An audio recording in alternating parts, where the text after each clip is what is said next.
Gujiin eenyu? Gujii gurraacha girjaa hiddisaa booranuma seenaa yoomiin dubbanne dubbachuun boodanuma. Gujii uf ta'ee bulee uf ta'eetiin hirmaatu warra seera kabajee aadaa isaatiin jiraatu. Warra alaa mana isaa gadaadhaan gaggeeffatu ummata xiqqaan isaa guddaa isaa dhaggeeffatu. Warra gita ofii beekee dirqama ofii ba'u warra yoo guddaa waame xiqqaan jalaa dhaga'u. Ummata akka qabu kan akka ta'u beeku hawaasa wal gorfatee daandii waliif akeeku. Warra gadaadhaaf malee gadadoof hulaan banne ummata seenaa qabu kan seenaa namaan hanne.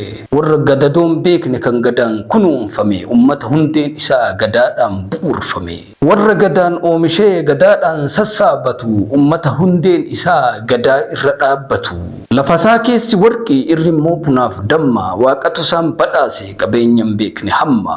Dhadhaaf aannantuu jira midhaanis feenaan shawwee gootummaanis yoo laalle gujiin hin deenye dawwee. Biyya gootonni mirreen kumaan itti daraare gujii goobana baallii gujii morkataa waare.